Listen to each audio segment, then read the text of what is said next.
pricing snapped? This lounge is reserved for our premium members only. You'll need to find somewhere else to wait. The words sliced through the ambient hum of LAX airport like a blade through silk. Victoria Ashford didn't even look up from her computer screen when she delivered them. Her perfectly manicured fingers painted in deep burgundy continued typing with the precision of someone who had said those exact words countless times before. Behind her designer glasses, her blue eyes finally lifted to meet the woman standing at the reception desk. Victoria's blonde hair was swept into an elegant chignon, not a strand out of place despite the California heat outside. Her burgundy blazer was tailored to perfection, complementing the silk blouse underneath and the pearls at her throat. Everything about her screamed authority, privilege, and the kind of confidence that comes from never being questioned. The woman she was addressing stood quietly holding a boarding pass and a small crossbody bag. Zara Williams, 32 years old, looked nothing like the typical first-class passenger Victoria was accustomed to serving. Her dark jeans were comfortable but unremarkable, her navy sweater soft but simple, and her black sneakers showed the wear of someone who actually walked places instead of being chauffeured everywhere. What Victoria couldn't see was the exhaustion in Zara's dark eyes. The red-eye flight from New York had landed just 2 hours ago, following a grueling board meeting that had stretched past midnight. Zara had deliberately chosen her most comfortable clothes for the long journey ahead. A 12-hour flight to London for another set of meetings that would determine the future of thousands of employees. I have a first-class ticket," Zara said evenly, sliding her boarding pass across the marble reception desk. Flight 447 to Heathrow departing at 6. Victoria glanced at the boarding pass with the same expression she might use to examine something unpleasant stuck to her shoe. The Skybridge Airlines Premier Lounge at LAX was her domain, and she had been managing it for 3 years. In that time, she had developed what she considered an excellent eye for spotting people who didn't belong. Victoria said, her tone dripping with skepticism. She picked up the boarding pass between 2 fingers as if contact with it might somehow contaminate her. This is interesting. The lounge around them buzzed with the quiet activity of affluent travelers. Leather chairs were occupied by men and women in expensive business attire, their laptops, open phones pressed to their ears as they conducted million-dollar deals between sips of complimentary champagne. The wall-to-ceiling windows offered a stunning view of the tarmac where Skybridge's fleet of aircraft sat like sleeping giants. "Is there a problem?" Zara asked, though she already knew where this was heading. She had seen that look before, felt that tone of voice cut through her like a familiar wound. At 24, she had been turned away from a hotel in Chicago despite having a confirmed reservation. At 27, a car rental agency had demanded 3 forms of ID and a credit check that no other customers seemed to require. Now, at 32, standing in the lounge of an airline where she served on the board of directors, the same assumptions were being made about her right to exist in spaces that others took for granted. "Well," Victoria said, her voice carrying just loud enough for nearby passengers to hear, "we've had some issues lately with fraudulent boarding passes. You understand." Marcus Rodriguez, the young Hispanic man working the front desk beside Victoria, shifted uncomfortably. At 26, he had been working at the lounge for 8 months, and he had never seen Victoria request additional verification from passengers whose tickets had already been processed by the airline's computer system. "Ma'am," Marcus said quietly, "the system shows her reservation as valid. She's booked in seat 2A. Victoria shot him a sharp look that could have frozen water. "Marcus, I think I know how to do my job." She turned back to Zara, her smile as cold as her tone. "I'm going to need some additional verification. Proof of payment for this ticket, perhaps, or some identification showing you're authorized to use this particular booking?" The request hung in the air like a challenge. Around them, other passengers had begun to notice the commotion. A woman at a nearby table lowered her magazine. A businessman paused his phone conversation. The atmosphere in the lounge, typically one of calm efficiency, had suddenly become charged with tension. Zara reached into her bag and pulled out her driver's license and credit card, placing them next to the boarding pass. "Here's my ID. The ticket was purchased on the company account. Victoria examined the documents with theatrical skepticism, holding them up to the light as if checking for watermarks. Company account, she repeated her tone, suggesting she found this explanation highly suspicious. And which company would that be? The question was loaded with assumptions, each word carefully chosen to imply that someone like Zara couldn't possibly have legitimate access to corporate travel accounts. It was a masterclass in discrimination disguised as customer service protocol. Skybridge Airlines, Zara replied simply. For just a moment, Victoria's confidence flickered. Something about the way Zara said those words with quiet certainty rather than defensiveness gave her pause. But the moment passed quickly, replaced by renewed suspicion. "I see," Victoria said, though clearly she didn't. "Well, I'm still going to need to verify this with our security team." The situation had attracted more attention than Zara would have preferred. From her position near a pillar, Sarah Mitchell, a 28-year-old travel blogger with striking red hair and keen journalistic instincts, had been watching the exchange with growing concern. She recognized the signs of what was unfolding. She had written about similar incidents in hotels, restaurants, and airports across the country. Sarah discreetly pulled out her phone and began recording her screen, capturing Victoria's increasingly aggressive posture and Zara's remarkably calm demeanor. This wasn't her first time documenting discrimination, and something told her this incident was going to be particularly significant. "Ma'am?" Marcus tried again, his voice barely above a whisper as he leaned toward Victoria. "The reservation shows she's authorized for lounge access. Her ticket is valid in our system." Victoria's response was swift and cutting. "Marcus, if you can't handle following proper security protocols, perhaps you need retraining." Her voice carried across the lounge like a whip crack, causing several passengers to look up from their tablets and newspapers. Jennifer Walsh, the 45-year-old assistant manager, had been sorting through passenger manifests when she heard Victoria's raised voice. She approached the desk with the kind of practiced smile that customer service managers perfect after years of dealing with complaints. "Is everything all right here?" Jennifer asked, though her tone suggested she had already decided which side of the conflict she would support. "We have a passenger with questionable documentation," Victoria explained, gesturing toward Zara as if she were discussing a suspicious package rather than a human being. "I'm following standard verification procedures." Jennifer nodded approvingly, her blonde ponytail bouncing with the motion. "Of course, we can't be too careful these days." She looked at Zara with the same skeptical expression Victoria had been wearing. "Ma'am, I'm sure you understand that we have to protect our premium passengers."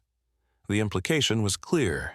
Zara was not considered a premium passenger despite holding a first-class ticket and standing in a lounge reserved exclusively for such travelers. She was an outsider, an intruder, someone who needed to be contained before she disrupted the careful order of their establishment. "I understand perfectly," Zara replied, her voice steady, despite the growing circle of eyes upon her. "What I don't understand is why my valid boarding pass and identification aren't sufficient when they would be for anyone else." The challenge in her words was unmistakable, and Victoria's jaw tightened in response. She had spent 3 years building her reputation as someone who maintained the exclusivity of the Premier Lounge, someone who could spot troublemakers and remove them before they caused problems for legitimate passengers. Anyone else doesn't typically have issues with documentation. Victoria shot back, her professional mask beginning to slip. Anyone else doesn't usually require this level of examination. Robert Coleman, a 52-year-old pilot for Skybridge Airlines, had been reading his flight manual in a corner chair when the exchange began. As a black man who had spent 25 years fighting for respect in the aviation industry, he recognized exactly what was happening. He opened his phone's camera app and began recording from his position across the lounge. "Excuse me," Robert said, standing and walking toward the desk. His captain's uniform immediately commanded attention, the 4 stripes on his shoulders marking him as a senior pilot. "Is there a problem here?" Victoria's demeanor shifted slightly at the sight of Robert's uniform. Company employees, especially pilots, were typically accorded a level of respect that passengers, even first-class passengers, rarely received. Captain Coleman Victoria said, reading his name tag, "No problem at all. Just following standard security protocols with this passenger." Robert looked at Zara's boarding pass, which was still lying on the desk. Standard protocols for a first-class passenger with valid documentation. His tone was carefully neutral, but there was steel underneath the politeness. "Well," Jennifer interjected, moving to support her manager. "We've had some issues recently with people attempting to access premium areas without proper authorization. Have you—" Robert asked, his eyebrows rising slightly. "Because I've been flying for this airline for over 2 decades, and I've never heard of passengers being interrogated in the Premier Lounge for carrying valid first-class boarding passes." The tension in the air became almost palpable. Other passengers were now openly staring, their conversations forgotten as they watched the drama unfold. Maria Santos, a 29-year-old lounge attendant who had been refilling the coffee station, paused in her work to listen. Maria had worked in customer service long enough to recognize discrimination when she saw it, and what she was witnessing made her stomach turn. She had seen Victoria treat other passengers, white passengers, wealthy-looking passengers, with courtesy and deference. The contrast in behavior was stark and undeniable. Sarah Mitchell adjusted her position to get a better angle for her recording, making sure to capture both Victoria's aggressive stance and Zara's composed responses. The footage was already compelling, but she had the sense that this was just the beginning of something much larger. "Look," Victoria said, her voice rising with frustration, "I don't care who you are or what uniform you're wearing. I am the manager of this lounge, and I decide who gets access. This woman's documentation is suspicious, and I have every right to verify it through proper channels." She reached across the desk and took Zara's boarding pass, holding it up like evidence in a court case. "Until security clears this, she doesn't get access to premium services." The act of physically taking the boarding pass crossed a line that everyone in the lounge could feel. Gasps and murmurs rippled through the watching crowd. Marcus stepped back from the desk, clearly uncomfortable with how far the situation had escalated. "You just confiscated a passenger's valid boarding pass," Robert said, his voice now carrying the authority that had commanded flight crews for decades. "That's not protocol, that's harassment." Victoria's cheeks flushed with anger and embarrassment, but she doubled down on her position. "I'm doing my job. If you don't like how I run this lounge, you can take it up with management." Zara, who had remained silent during this exchange, finally spoke. Her voice was quiet, but it carried to every corner of the suddenly silent lounge. "That won't be necessary," she said, reaching for her phone. "I think management is about to become very aware of this situation." The phone call Zara made was brief, lasting less than 30 seconds. She spoke quietly, her back turned to the desk where Victoria still held her boarding pass like a trophy. The few words the nearby passengers could hear were professional and measured. "It's happening again. Yes, at LAX. I need Elena here immediately." When she ended the call and turned back to face Victoria, there was something different in her expression. Not anger, not frustration, but a kind of sad recognition that this moment had been inevitable. "Security is on their way," Victoria announced loudly, clearly intending for everyone in the lounge to hear. "We don't take chances with passenger safety and lounge security." David Torres, a 35-year-old Hispanic security officer, arrived within minutes. His uniform was crisp, his demeanor professional, but when he looked at the scene before him, a calm black woman surrounded by agitated airline staff, his expression grew troubled. "What seems to be the problem here?" David asked, directing his question to Victoria but keeping his eyes on the broader situation. "This woman is attempting to access the Premier Lounge with questionable documentation." Victoria explained, her voice carrying the tone of someone who expected immediate support from authority figures. "I've confiscated her boarding pass pending verification." David looked at the boarding pass in Victoria's hand, then at Zara, then at the growing crowd of passengers who were openly filming the encounter with their phones. As a security professional, he had been trained to de-escalate situations, not amplify them. "Ma'am," he said to Zara, "can you explain your side of what's happening here?" I presented a valid first-class boarding pass and proper identification. Zara replied calmly. The computer system verified my reservation. Despite this, the lounge manager has decided to confiscate my documents and deny me access based on what appears to be nothing more than her personal judgment about whether I look like I belong here. The words hung in the air like an accusation that no one could ignore. Around the lounge, passengers exchanged glances. Some looked uncomfortable, others angry. A few had their phones out, broadcasting live to social media platforms where the incident was already beginning to spread. Sarah Mitchell had been recording for nearly 15 minutes now, and the footage was damning.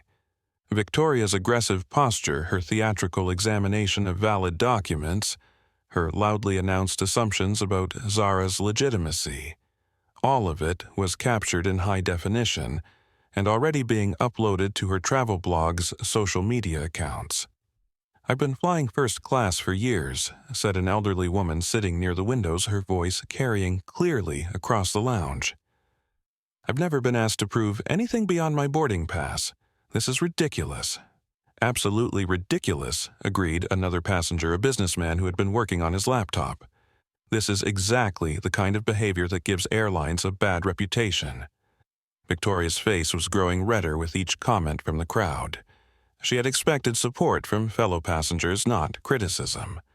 The situation was spiraling beyond her control, but her pride prevented her from backing down.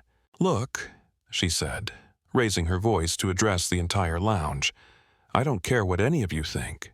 I have a responsibility to protect this lounge and its legitimate passengers from people who don't belong here." The phrase, "people who don't belong here," landed like a bomb in the crowded space. The discriminatory implication was so blatant that even passengers who had been trying to stay out of the conflict couldn't ignore it. Maria Santos, who had been watching from behind the coffee station, finally found her voice. "Victoria," she said quietly, but loud enough to be heard, "she has a first-class ticket. Her name is in our system. What more do you want?" Victoria whirled around to face her employee. "Maria, you're out of line. Get back to work." But Maria didn't move. "No," she said, her voice growing stronger. "This is wrong, and you know it's wrong. You're treating her differently because what Victoria demanded, her professional facade now completely abandoned. Because I'm doing my job. Because I'm protecting our premium passengers from freeloaders and scam artists." The ugly words spilled out of her like poison, confirming what everyone in the lounge already knew but hadn't heard stated so explicitly. Robert Coleman stepped forward, his pilot's uniform lending weight to his words. "Ma'am," he said to Victoria, "you're out of line, way out of line. This passenger has done nothing wrong, and your behavior is completely inappropriate." "Don't tell me how to do my job," Victoria snapped back. "I've been managing this lounge for 3 years, and I've never had problems with security until people like her started trying to take advantage of our services." David Torres, who had been hoping to calm the situation, realized that de-escalation was no longer possible. Victoria's words were being recorded by multiple passengers, and the incident was already beyond containment. "Ma'am," he said to Victoria, "I think we need to step back and reassess this situation. This passenger appears to have valid documentation, and she appears to have nothing." Victoria interrupted. "And I'm calling airport police to have her removed. This is private property, and I want her gone." The threat to call airport police marked the point of no return. Victoria reached for the desk phone with theatrical determination, her burgundy nails clicking against the handset as she dialed. Around the lounge, passengers had stopped pretending to mind their own business. Every eye was focused on the unfolding drama.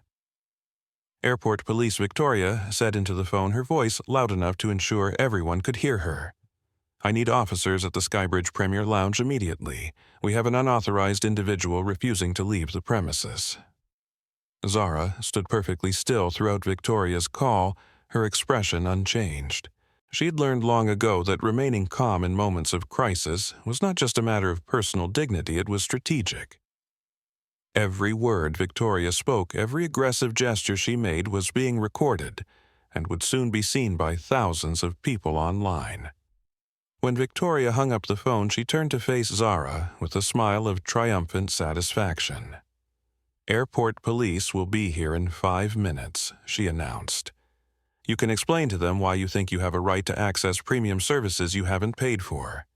The accusation of not paying for services was the final insult in a series of increasingly outrageous assumptions. Several passengers audibly gasped.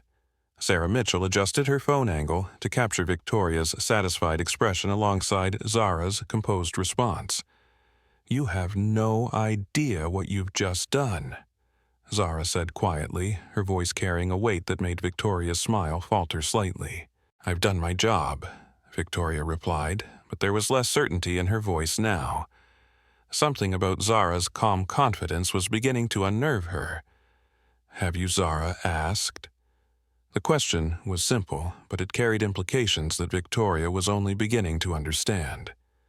Robert Coleman checked his watch and looked toward the lounge entrance where he could see uniformed officers approaching through the glass doors. "This is about to get very interesting," he murmured to Maria Santos, who nodded grimly. The airport police officers, 2 of them both looking like they would rather be anywhere else, entered the lounge with the weary expressions of professionals who had seen too many customer service disputes turn ugly. "Someone called about an unauthorized person," the lead officer asked, looking around at the crowd of well-dressed passengers, all of whom appeared to belong exactly where they were. Victoria pointed directly at Zara. "Her. She's refusing to leave." The officer looked at Zara, taking in her calm demeanor and the boarding pass still clutched in Victoria's hand. "Ma'am," he said to Zara, "what's your side of this?" Zara smiled for the first time since the encounter began. "Officer, I think you're about to find out exactly why I haven't left." The timing was perfect, almost choreographed. As the police officers were still processing the scene before them, Elena Rodriguez appeared at the lounge entrance like a force of nature. The 31-year-old Hispanic woman moved with the confident stride of someone accustomed to handling corporate crises, her professional attire and tablet case marking her as executive-level staff. Elena Rodriguez wasn't just any employee, she was Zara Williams's executive assistant, a Harvard MBA who had chosen to work behind the scenes rather than pursue the spotlight of corporate leadership. Her loyalty to Zara was absolute, and her efficiency in crisis management was legendary within Skybridge Airlines. "I'm here," Elena said simply, approaching Zara with the kind of understated professionalism that spoke volumes about their working relationship. Victoria, who had been expecting to watch Zara be escorted away by police, felt her first real twinge of uncertainty. The arrival of someone who clearly belonged in corporate circles shifted the dynamic in ways she couldn't quite understand. "And you are?" Victoria demanded, her tone still aggressive, but now tinged with confusion. Elena ignored Victoria, completely focusing her attention on the police officers. "Officers, I believe there's been a significant misunderstanding here. This woman," she gestured towards Zara, "is a board member of Skybridge Airlines, and she's being denied access to her own company's lounge." The words hit the assembled crowd like a lightning strike. Conversations stopped mid-sentence. Phones that had been recording suddenly seemed inadequate to capture the magnitude of what was unfolding. Victoria's face went from red to pale in the space of a heartbeat. "That's impossible," Victoria said, but her voice lacked its earlier conviction. "She doesn't look like... she's not..." Elena pulled out her tablet and opened a corporate directory, turning the screen so the police officers could see.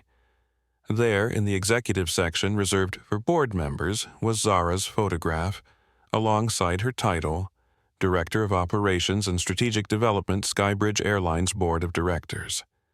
Sarah Mitchell, who had been recording the entire encounter, felt her journalist instincts kick into overdrive.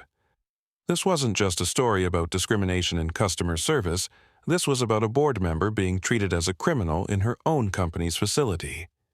She discreetly sent a message to her editor, "Drop everything. I've got the story of the year." Marcus Rodriguez, who had been watching the confrontation with growing discomfort, suddenly understood why Zara had seemed familiar. He had seen her photograph in company materials, had probably processed her lounge access dozens of times when she traveled under corporate bookings. The realization hit him like a physical blow.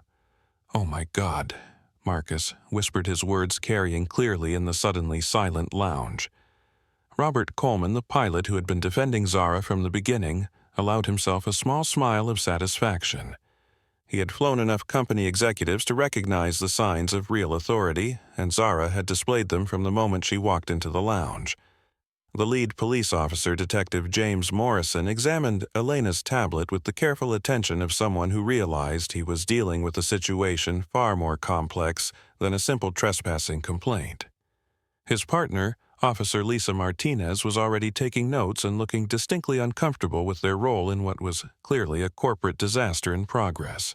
"Ma'am," Detective Morrison said to Victoria, "can you explain why you denied lounge access to a board member of the airline that owns this facility?" Victoria's mouth opened and closed like a fish gasping for air. The question was devastating in its simplicity, cutting through all her justifications and protocols to expose the core issue. She had made assumptions based on appearance and had acted on those assumptions despite having access to computer systems that would have verified Zara's identity instantly. She didn't look like..." Victoria started, then stopped, realizing that any completion of that sentence would only make her situation worse. Elena stepped forward, her tablet now displaying a timeline of events. "I have security footage from multiple angles," she announced, her voice carrying throughout the lounge. "Every word, every action, every assumption is documented. This entire incident has been recorded not just by passengers but by the airport surveillance system." The revelation sent a chill through Victoria and Jennifer Walsh, who had been standing supportively beside her manager throughout the confrontation. Airport surveillance footage was subpoenaed material in discrimination lawsuits, and both women suddenly realized the legal implications of their actions. Lisa Martinez, the junior police officer, had been watching the crowd of passengers during Elena's presentation. What she saw was a collection of witnesses who were not just sympathetic to Zara's situation, they were angry on her behalf. Several were still recording, others were typing rapidly on their phones, sharing the story across social media platforms in real time. "Ma'am," Officer Martinez said to Zara, "would you like to file a formal complaint about your treatment here today?" Zara looked around the lounge at Victoria's pale face, at Jennifer's obvious panic, at Marcus's mortified expression, at the crowd of passengers who had witnessed her humiliation. When she spoke, her voice was measured and thoughtful. "Officer," she said, "I think the situation is going to resolve itself through appropriate channels. But I do want this incident fully documented for future reference." The phrase "appropriate channels" carried an ominous weight that Victoria was beginning to understand. This wasn't just about customer service complaints or even discrimination lawsuits. This was about corporate governance, board oversight, and the kind of consequences that could reshape entire departments. Elena was already making phone calls, her voice low but urgent, as she contacted various levels of the Skybridge's corporate hierarchy. Each call was brief, professional, and increasingly dire in its implications. The words "board member discrimination" and "full documentation" appeared in every conversation. Meanwhile, Sarah Mitchell's footage was already going viral on social media. The travel blog community was tight-knit and influential, and word of a board member being mistreated by her own airline spread like wildfire through industry networks. Within minutes, the story had been picked up by aviation news sites and was beginning to appear on mainstream social media platforms. Robert Coleman, who understood the airline industry's interconnected nature, could see the domino effect beginning. Stories like this didn't stay contained within company walls, they spread throughout the entire aviation community, affecting reputation, stock prices, and regulatory scrutiny. "This is going to be bigger than just Skybridge," he murmured to Maria Santos, who nodded grimly. The lounge itself had become a kind of theater, with passengers openly discussing what they had witnessed and sharing contact information to ensure their testimonies would be available for any subsequent investigations. The atmosphere of exclusive luxury had been replaced by something more powerful, a collective witness to injustice being documented and prepared for accountability. Victoria, who had started the day as the confident manager of an exclusive lounge, found herself at the center of a corporate crisis that was expanding beyond her control or comprehension. The boarding pass she still held in her hand had become evidence of her discrimination, and every moment she continued to hold it made her legal situation worse. Detective Morrison, who had initially expected to handle a routine trespassing call, realized he was now dealing with potential civil rights violations, corporate misconduct, and a situation that was likely to attract federal attention. His incident report was going to be read by lawyers, corporate executives, and possibly congressional staffers if the story continued to grow. The second wave of arrivals began 20 minutes after Elena's appearance, and each new person who entered the lounge carried more authority than the last. Captain Michael Torres, Skybridge's chief pilot, strode through the entrance with the bearing of someone accustomed to making life-or-death decisions in emergency situations. At 48, he commanded respect throughout the airline industry, and his presence immediately elevated the seriousness of the situation. Captain Torres had been conducting a flight safety meeting in the terminal's operations center when Elena's urgent call reached him. As the most senior pilot on duty and one of the few people who worked directly with the board of directors on safety protocols, he understood immediately that this wasn't just a customer service issue, it was a corporate emergency that could have far-reaching consequences for the airline's reputation and operations. "Zara," he said, simply approaching her with the kind of professional respect that made Victoria's earlier treatment look even more egregious by comparison. "I apologize for what you've experienced here today." His acknowledgement of Zara's identity was unmistakable, and public confirming for everyone present that she was exactly who Elena had claimed. The contrast between Captain Torres' respectful demeanor and Victoria's earlier hostility created a stark visual representation of how dramatically wrong the lounge manager had been. Victoria watched this exchange with growing horror, finally beginning to understand the magnitude of her mistake. Captain Torres wasn't just any pilot. He was someone whose opinion carried weight throughout the company, someone whose incident reports reached the highest levels of corporate leadership. Rebecca Thompson, the customer relations director, arrived next, her expression grim as she surveyed the scene.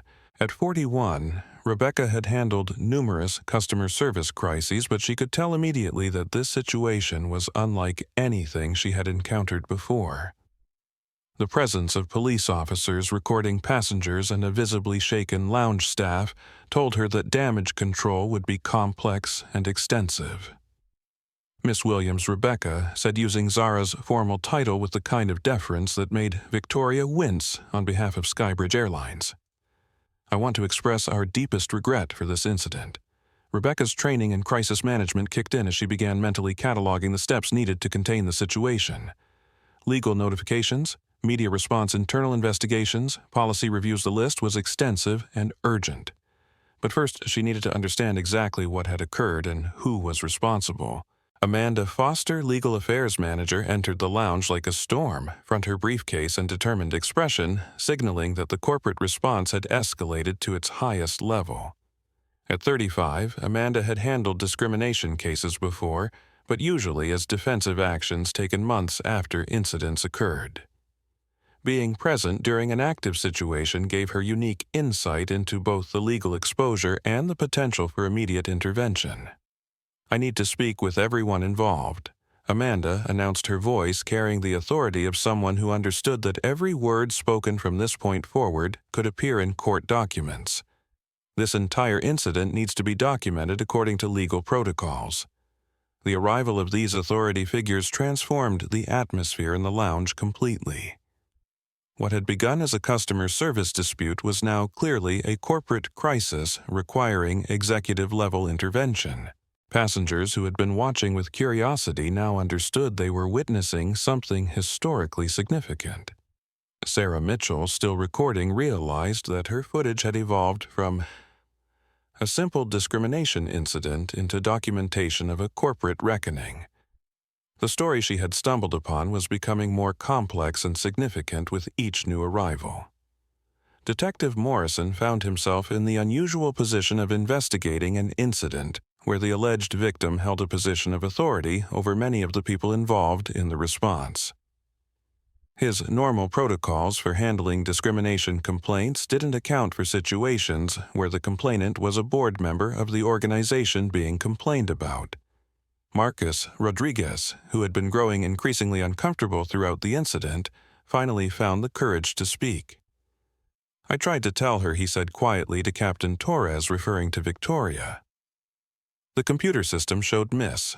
Williams' reservation was valid. I recognized her name from company materials, but Victoria wouldn't listen. His words carried weight because they confirmed that the airline's own systems and employees had provided information that could have prevented the entire incident. Victoria's decision to override both computer verification and employee input demonstrated a level of bias that went beyond simple misunderstanding. Jennifer Walsh, the assistant manager, realized that her support of Victoria's actions had implicated her in the discrimination. As the corporate officials continued to arrive, her attempts to distance herself from the incident became increasingly desperate. "I was just following Victoria's lead," Jennifer said to Rebecca Thompson, her voice barely concealing her panic. She said it was standard protocol for questionable documentation, but her words only made the situation worse, confirming that there had been a deliberate pattern of scrutiny applied specifically to Zara that wouldn't have been applied to other passengers. The phrase questionable documentation would appear in legal briefs as evidence of pretextual discrimination. Elena continued coordinating the corporate response, her tablet constantly pinging with messages from various levels of company leadership.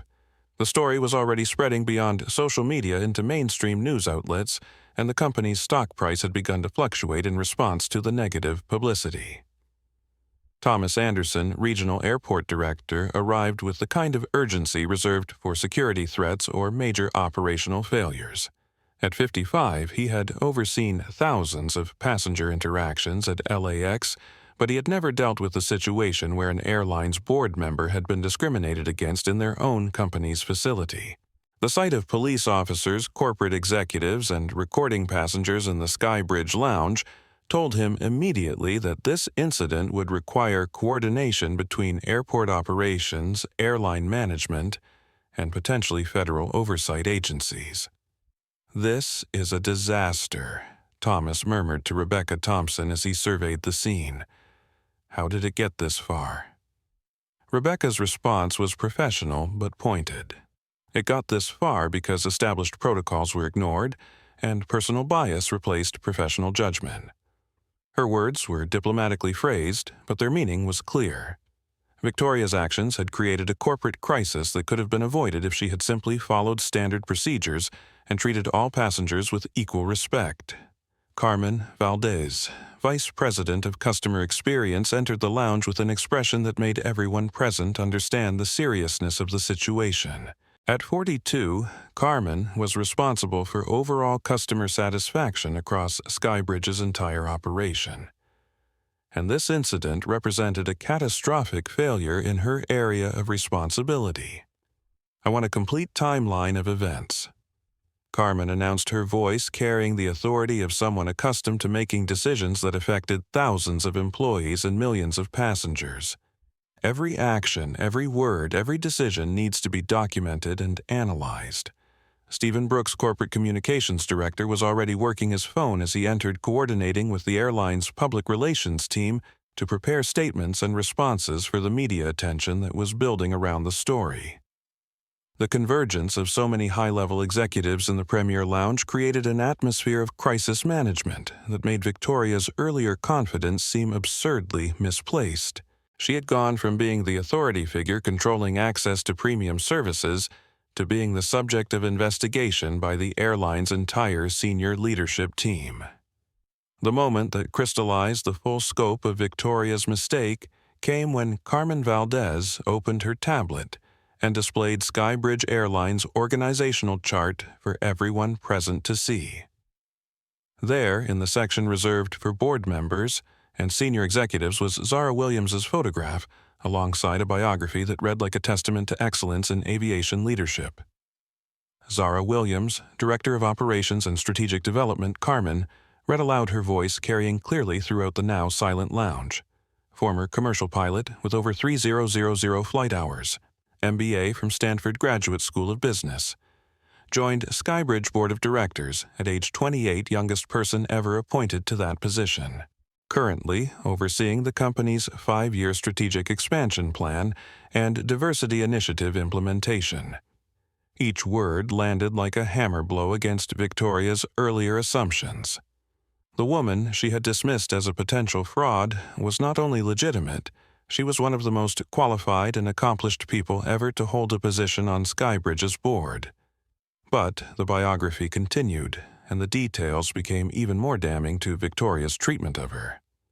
Prior to joining the board, Miss Williams spent 4 years as a commercial pilot for Skybridge, during which time she received commendations for safety excellence and customer service leadership.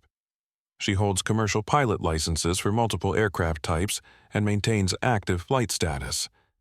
The revelation that Zara was herself a pilot, someone who understood aviation operations from the most fundamental level, made Victoria's questioning of her right to access airline services appear even more absurd. Sarah Mitchell, still recording, caught Victoria's face as this information was being revealed. The lounge manager's expression shifted from defiance to confusion to what appeared to be dawning horror as she realized the full extent of her error. Captain Torres stepped forward to add context that made the situation even more significant. Zara was in New York yesterday for an emergency board meeting about route expansion and safety protocols, he explained to the assembled group. She was supposed to be on a company jet, but she chose to fly commercial to test our passenger services firsthand. The irony was devastating. Victoria had discriminated against the very person who was responsible for overseeing customer service improvements throughout the airline. Zara's presence in the lounge wasn't random. It was part of her official duties as a board member evaluating the passenger experience.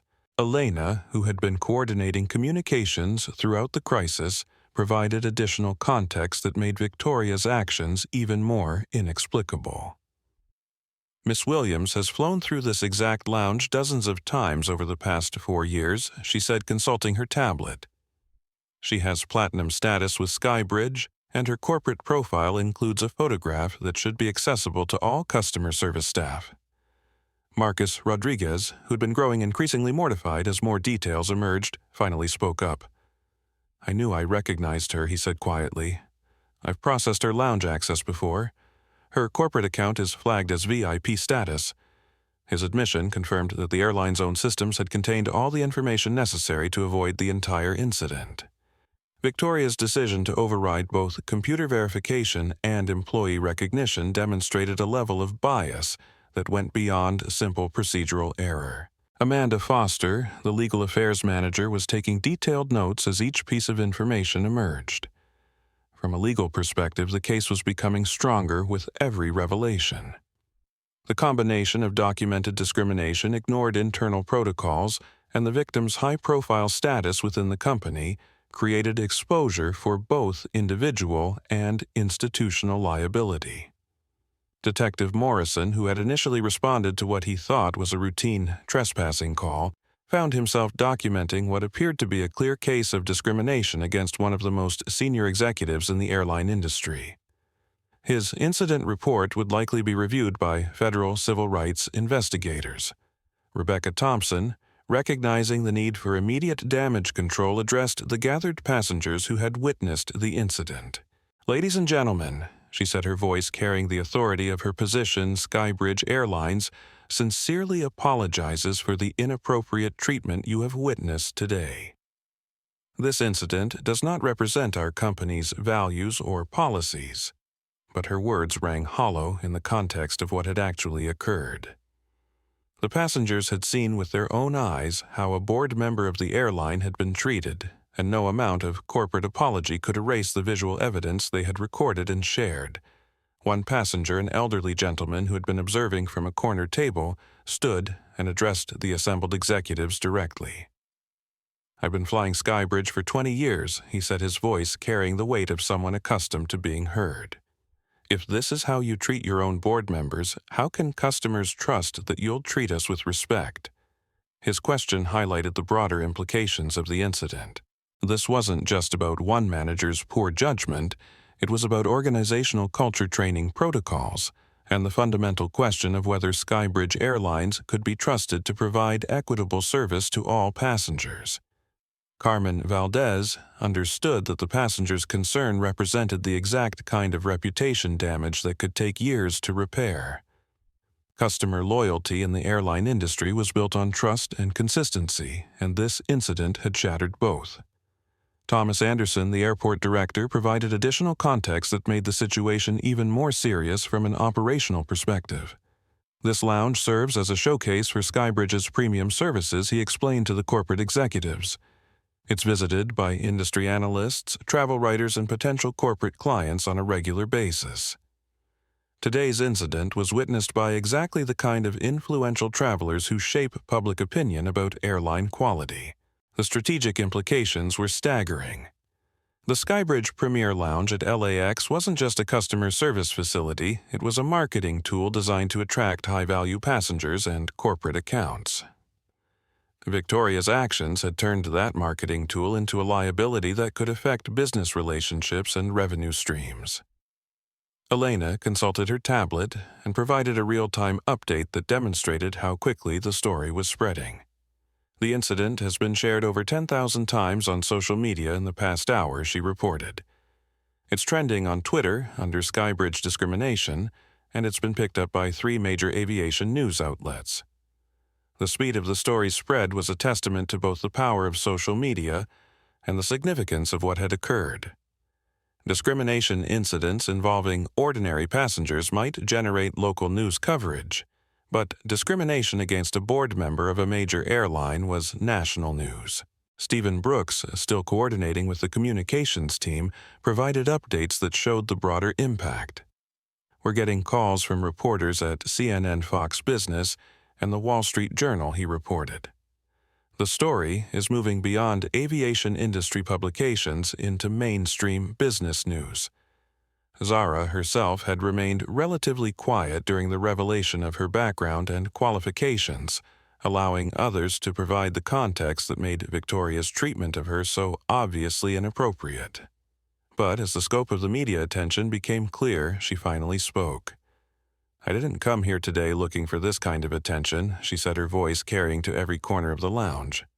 "I came here as part of my responsibility to ensure that Skybridge provides excellent service to all passengers. What I experienced instead was exactly the kind of discrimination that drives customers away and damages our company's reputation." Her words were measured and professional, but they carried an authority that made clear she wasn't speaking as a victim, seeking sympathy. She was speaking as a board member, identifying operational failures that required immediate correction. The final phase of the crisis response began with the arrival of Diana Phillips, Skybridge Airlines' chief executive officer. Her presence was announced not by fanfare, but by the subtle shift in body language that occurred when everyone in the lounge realized that the company's top executive had personally responded to the situation. Diana Phillips, at 51, had built her reputation on decisive leadership and zero tolerance for discrimination within her organization.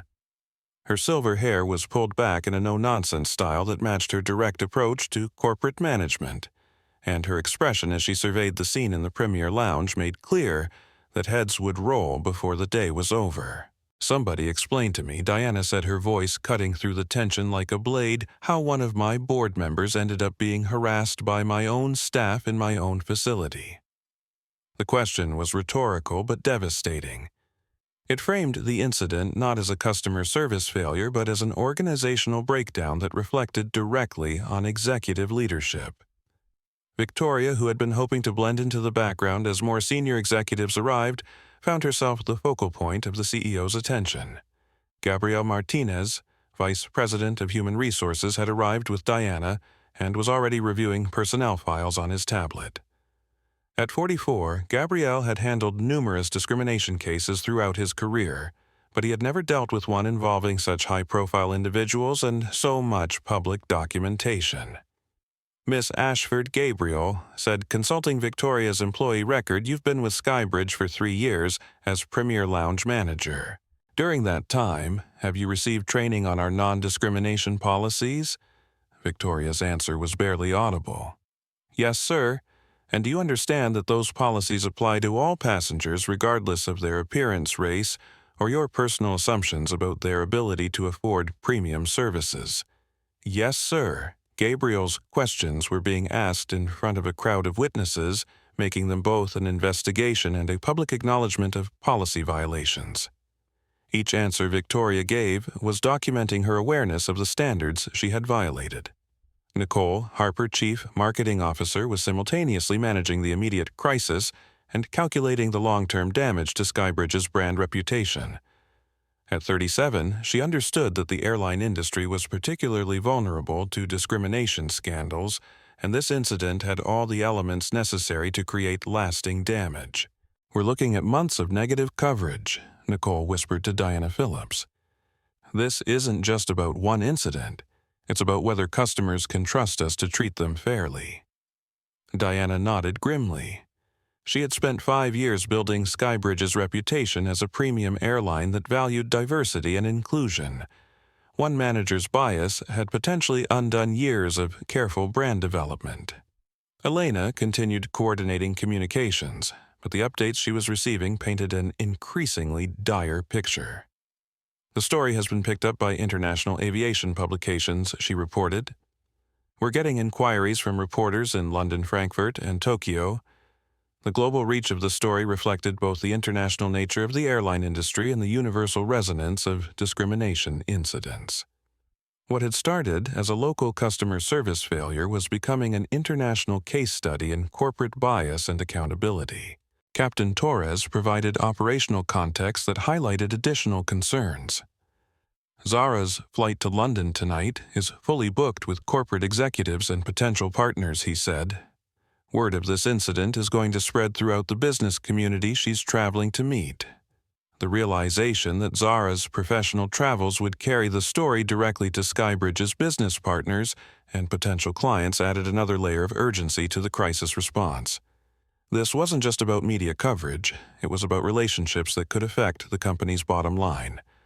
Amanda Foster, who had been documenting every aspect of the incident for legal purposes, provided an assessment that made clear the severity of the situation.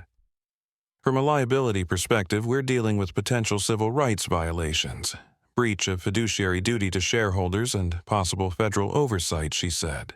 "The fact that the victim is a board member creates a unique exposure that could affect corporate governance."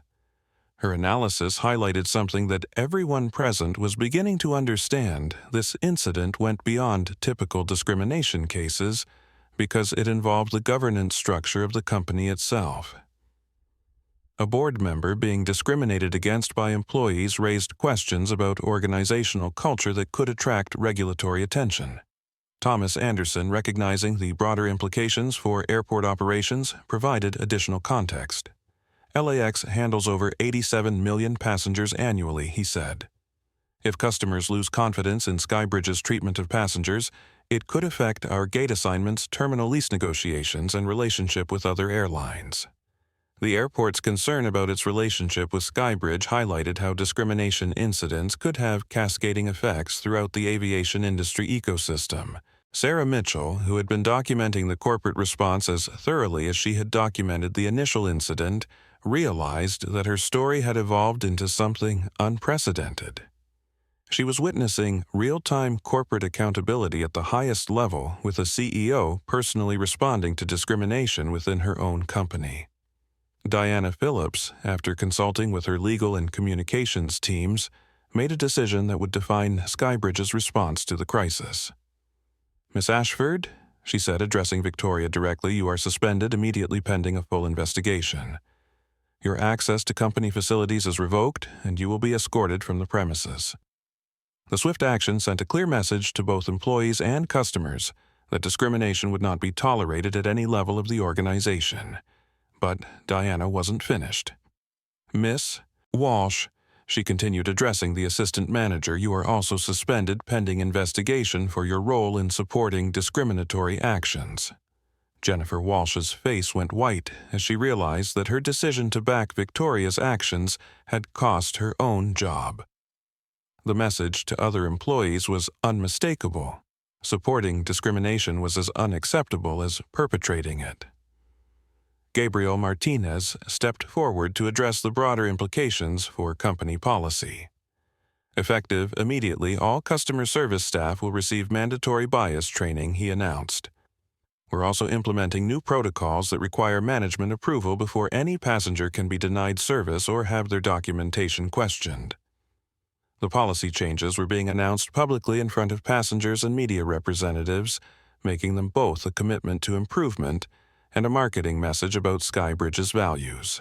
Carmen Valdez, recognizing the need for immediate service recovery, addressed Zara directly. Miss Williams, on behalf of Skybridge Airlines, I want to personally apologize for this inexcusable treatment. We're implementing immediate changes to ensure this never happens again to any passenger. But Zara's response surprised everyone present. Carmen, she said, I appreciate the apology, but I'm more interested in long-term changes than immediate reactions. This incident revealed problems that go deeper than one manager's bias. Her focus on institutional change rather than personal satisfaction demonstrated the kind of leadership thinking that had made her valuable as a board member. She was viewing the incident not as a personal affront, but as data about organizational weaknesses that needed correction. The corporate response continued with Stephen Brooks announcing that Skybridge would be releasing a public statement within the hour, accepting full responsibility for the incident and detailing the steps being taken to prevent similar occurrences. Elena, monitoring social media response, provided updates that showed public reaction was beginning to shift. The company's quick response and immediate consequences for the responsible employees is generating positive commentary, she reported. People are contrasting our response with other airlines that have handled discrimination incidents poorly. The speed and decisiveness of Skybridge's response was becoming part of the story, potentially limiting long-term damage to the company's reputation. The transformation of the Premier Lounge from a site of discrimination into a boardroom for organizational reform happened with remarkable speed. Within an hour of Diana Phillips's arrival, the space had been cleared of regular passengers and converted into a crisis management center where the future of Skybridge's customer service policies would be determined. Marcus Rodriguez, who had tried to prevent the incident from escalating, found himself in an unexpected position of influence. Diana Phillips had personally asked him to remain and provide his perspective on what had occurred, recognizing that his attempt to follow proper protocols made him a valuable witness rather than a target for discipline. Marcus Diana said, consulting the notes that Gabriel Martinez had provided about his employment record, "You've been with us for 8 months and your performance reviews have been excellent. Tell me what you think went wrong today." Marcus took a deep breath before responding, understanding that his answer would influence company policy. Miss Phillips, the computer system, verified Miss Williams' reservation immediately. Her documentation was valid and I recognized her from company materials. But Victoria ignored all of that information and made her decision based on other factors. His diplomatic phrasing of other factors allowed everyone present to understand what he meant without forcing him to make direct accusations. It was a professionally mature response that impressed the senior executives who were listening. Elena, who had been coordinating with board members who hadn't been present, provided updates that showed the incident's impact on corporate governance. The full board has been briefed on the situation, she reported. They're requesting a comprehensive review of customer service protocols and bias training across all divisions. The board's response demonstrated that discrimination against one member would be treated as an attack on the institution itself. This wasn't just about Zara's personal experience. It was about the integrity of the organization's leadership structure. Nicole Harper, working with her marketing team, had been monitoring public reaction across multiple platforms. "The story is evolving in our favor," she reported. "The quick consequences for responsible employees and the transparent response from senior leadership are being praised as examples of corporate accountability." Her assessment highlighted something crucial. Skybridge's response to discrimination was becoming as much a part of the story as the discrimination itself. Companies that handled similar incidents poorly served as negative examples that made Skybridge's decisive action look even more impressive by comparison. Diana Phillips, recognizing the need to address the broader implications of the incident, made an announcement that surprised everyone present. "I'm calling an emergency session of the Board of Directors," she said. "This incident has revealed gaps in our policies and training that require immediate attention at the highest level of corporate governance. The decision to involve the full board in responding to a customer service incident demonstrated the seriousness with which Skybridge was treating the situation. Board meetings were typically reserved for strategic planning and major financial decisions, not operational issues, but this incident had transcended normal categories." Amanda Foster, who had been preparing legal documentation throughout the crisis, provided an assessment that showed the potential positive outcomes of the company's response. "Our immediate action and transparent handling of the situation significantly reduces our legal exposure," she said. "More importantly, it demonstrates genuine commitment to civil rights compliance that could serve as a model for the industry." Her analysis highlighted how properly handled discrimination incidents could actually strengthen organizations by demonstrating their values and commitment to fairness.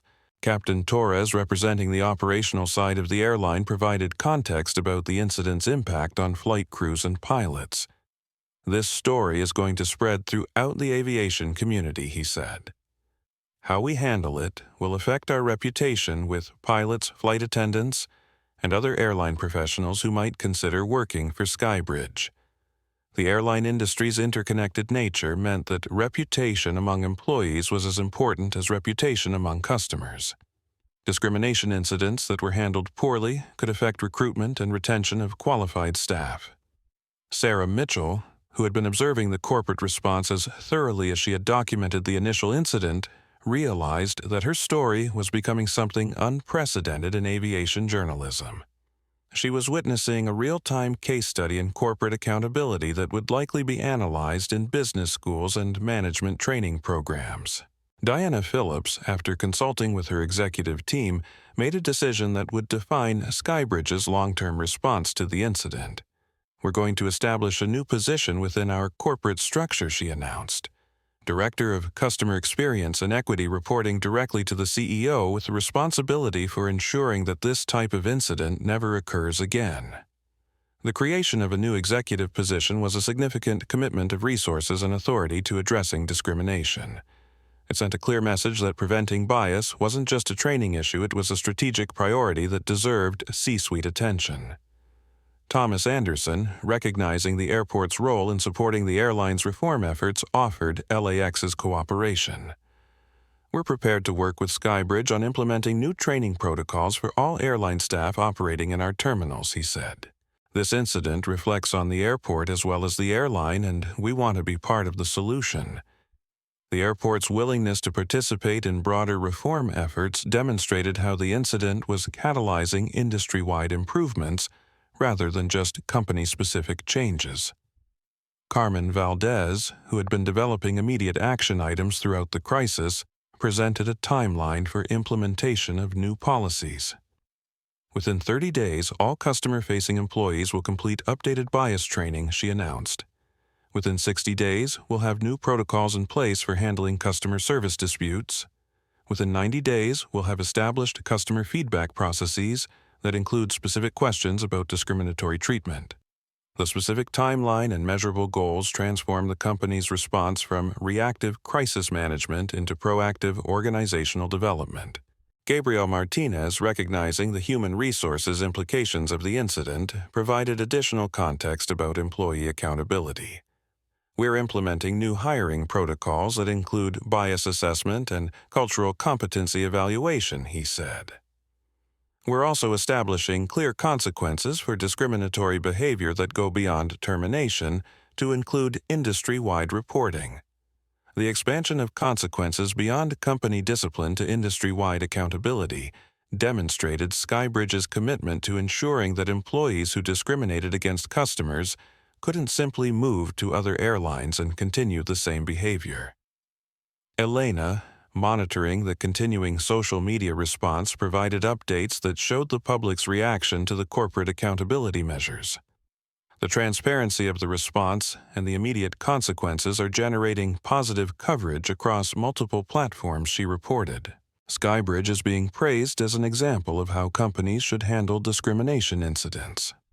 The positive shift in public opinion demonstrated how authentic corporate accountability could transform potential disasters into reputation-building opportunities. The organized transformation of Skybridge's approach to customer service began immediately with changes being implemented, even as the crisis management meeting continued in the Premier Lounge. The speed and comprehensiveness of the response reflected Diana Phillips' understanding that half measures would be viewed as inadequate by both customers and industry observers. Marcus Rodriguez found himself at the center of the reform effort when Carmen Valdez offered him a promotion that recognized his ethical stance during the incident. "Marcus, she said we'd like you to serve as interim manager of the Premier Lounge while we search for permanent leadership. Your actions today demonstrated the kind of judgment and integrity we need in management positions."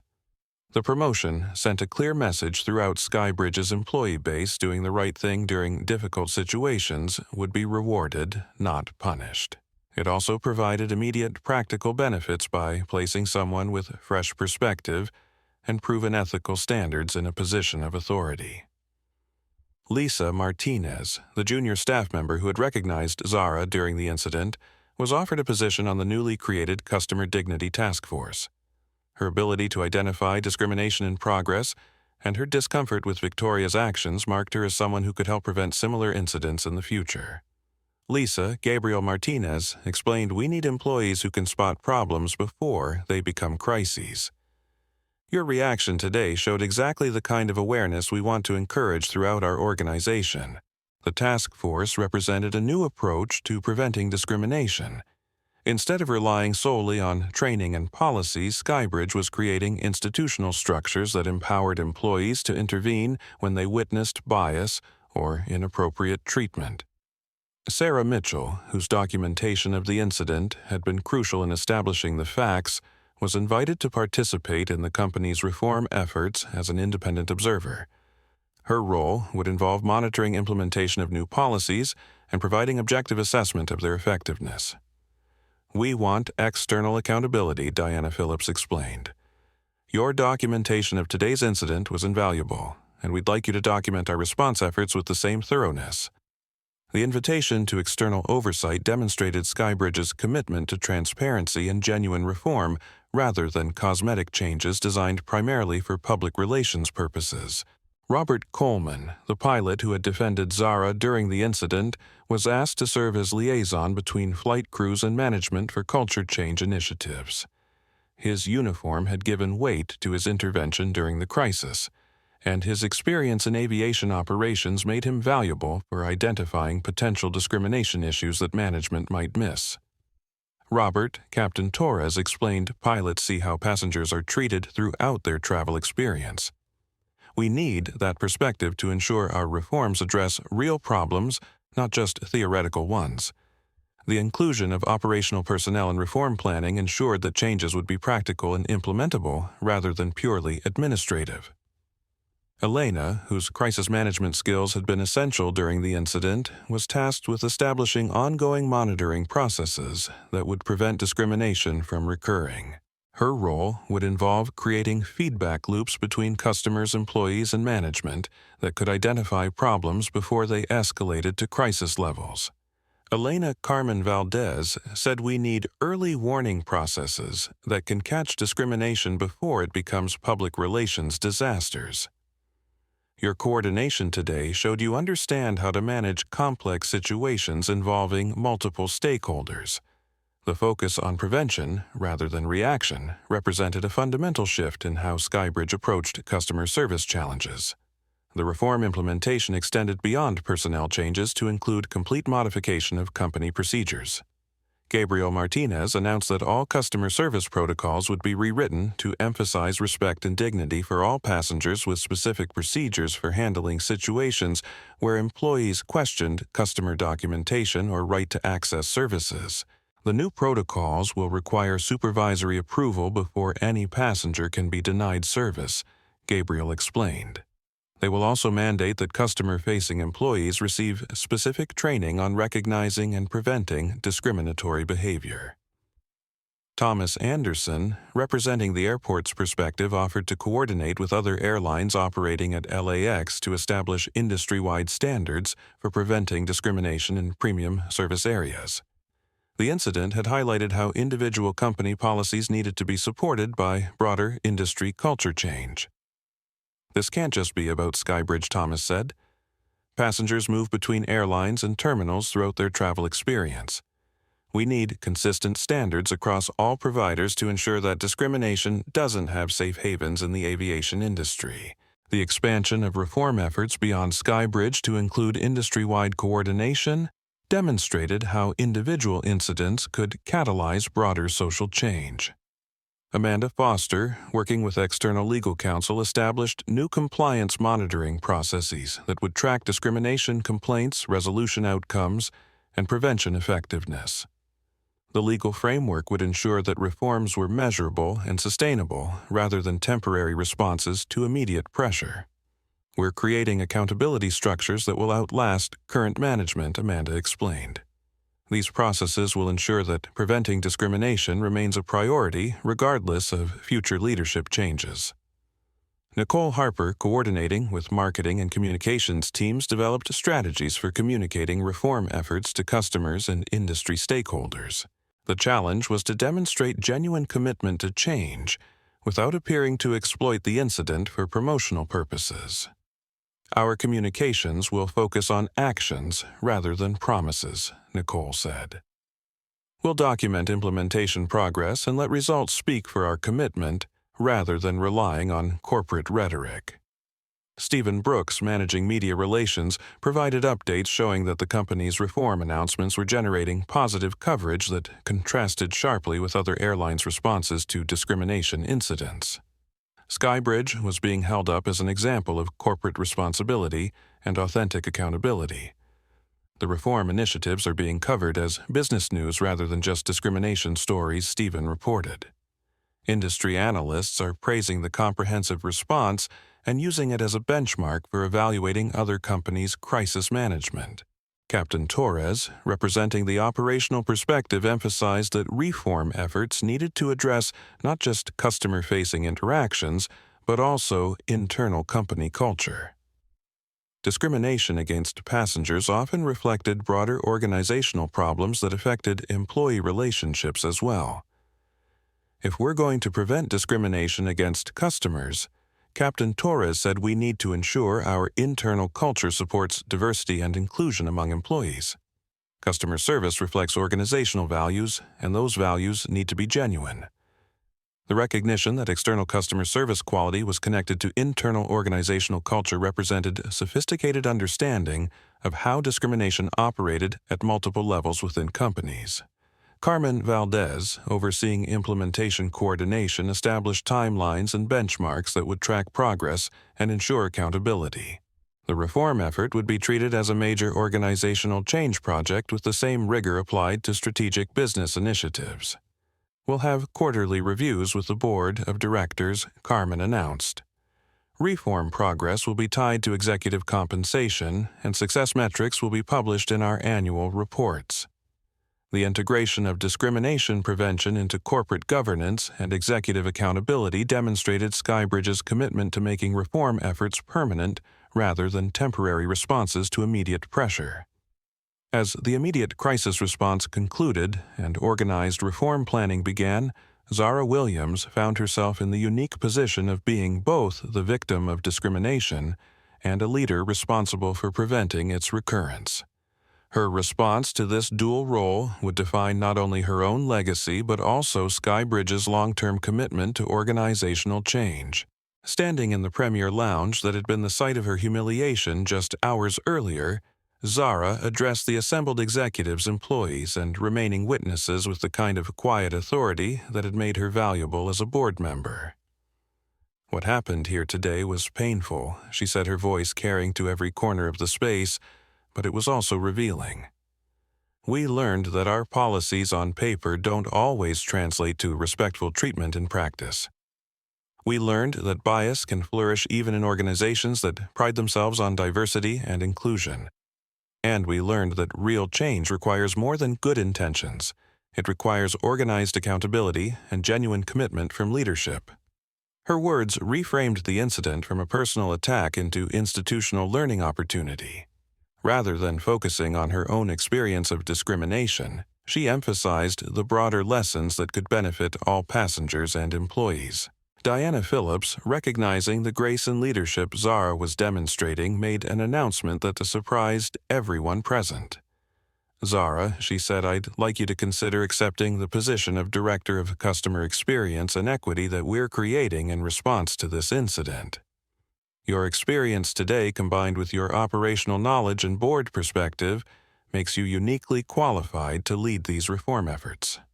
The offer represented a remarkable transformation, the victim of discrimination being asked to lead the organization's efforts to prevent future discrimination. It also demonstrated Skybridge's commitment to placing authority for change in the hands of someone who understood its necessity from personal experience. Zara's response reflected careful consideration of both the opportunity and its implications. "I'll accept that position," she said, "with the understanding that success will be measured not by the policies we write, but by the experiences of passengers and employees who come after us. Real change happens when people who have never experienced discrimination don't have to worry about it because our processes and culture have made it impossible." Her acceptance speech became a mission statement that established expectations for the reform effort's success would be measured by prevention rather than response, by structural change rather than individual accountability. Marcus Rodriguez, who had been promoted to interim lounge manager, found himself responsible for transforming the culture of the facility where the incident had occurred. His first act was to address the staff members who had witnessed Victoria's actions without intervening. "We're going to create an environment where doing the right thing is easier than staying silent," Marcus announced to his team. "That means training support and clear protocols that make it safe for employees to prevent discrimination rather than hoping someone else will handle it." Elena, whose crisis management had been crucial throughout the incident, was tasked with documenting the lessons learned and ensuring they were incorporated into Skybridge's broader organizational development efforts. Her role would involve creating case studies and training materials that could be used throughout the aviation industry. Sarah Mitchell, whose recording of the incident had been essential in establishing accountability, agreed to continue documenting Skybridge's reform implementation. Her independent perspective would provide credibility to the company's claims of genuine change. 3 months later, the Premier Lounge had been transformed from a site of discrimination into a model of inclusive customer service. The changes were visible immediately.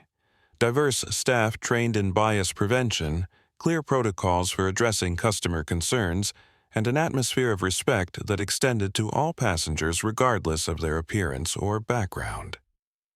Customer satisfaction scores for the lounge reached all-time highs, but more importantly, the changes had spread throughout Skybridge's operation. The incident that had begun with one manager's bias had catalyzed company-wide cultural transformation that became an industry benchmark. Victoria Ashford's case became a training example used throughout the aviation industry not as punishment, but as education about how unconscious bias could destroy careers and damage organizations.